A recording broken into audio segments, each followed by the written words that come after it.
Gwendoline, merci d'être là. Cassandre est un énorme carton.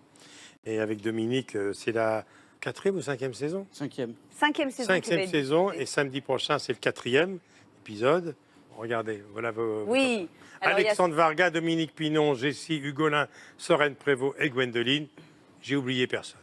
Il faut toujours citer tout le monde. Et il y a Luca Malikowski et Fanny Annie qui sont les enfants. 5 millions de spectateurs sur la 3 depuis 2015. Mais quelquefois 6 avec les replays, Michel. Ah oui, c'est vrai, les replays. Oui, il y a les replays, maintenant ils sont... Ceux qui ne comprennent pas. C'est ça. Mais ça se tourne où, excuse-moi? Ça se tourne à Annecy et dans les environs. Ah, d'accord. Et un petit peu à Lyon pour les intérieurs. Alors, Cassandre va enquêter sur une personnalité complexe d'une victime pas comme les autres. C'est une lycéenne qu'on découvre morte, cachée dans un cimetière. Oui, c'est glauque. Mais bon, les intrigues policières, c'est toujours un peu glauque.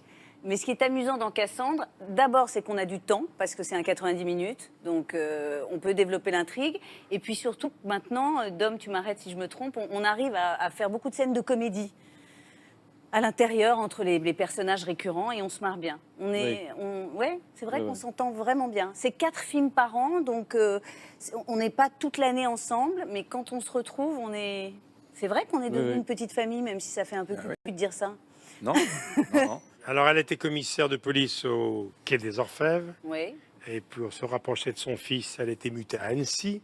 Elle l'élève toute seule. Alors, évidemment, ce mystérieux crime, ça crée un drôle de climat dans l'internat. Bien sûr. Alors, c'est Elena Noguera et Amaury Créancourt qui sont les guests dans cet épisode. On se retrouve avec beaucoup de jeunes gens dans un lycée pour enfants à difficulté. Donc, on ne sait pas trop. Il y a un problème d'homophobie. Est-ce que c'est un problème de drogue?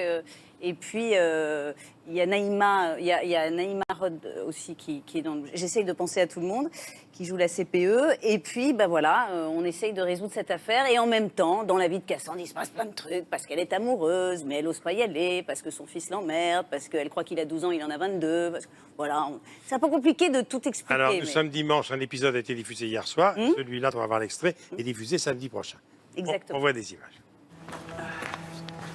Ça y est, on les a embarqués. C'était tendu. Vous avez un don pour les euphémismes, vous. Cross passera devant le juge cet après-midi. Fais pitié. Il regrette déjà ce qu'il a fait. Ah oui, mais bon, fallait y penser avant de mettre un couteau sur la gorge d'un gosse, hein, pardon, mais... Vous êtes bien consciente que les aveux de Barnabé tiendront jamais devant un tribunal. Même le pire des avocats, il plaidera qu'ils ont été obtenus sous la contrainte et il gagnera. On avisera s'il se rétracte, qu'est-ce que vous voulez? Judith. Judith? J'ai bien fait de vous pousser là-dedans, hein. Non, mais parce que sans moi, vous seriez toujours célibataire, Jean-Paul. Et dépressif. Merci, madame la commissaire. Voilà, donc c'est samedi prochain.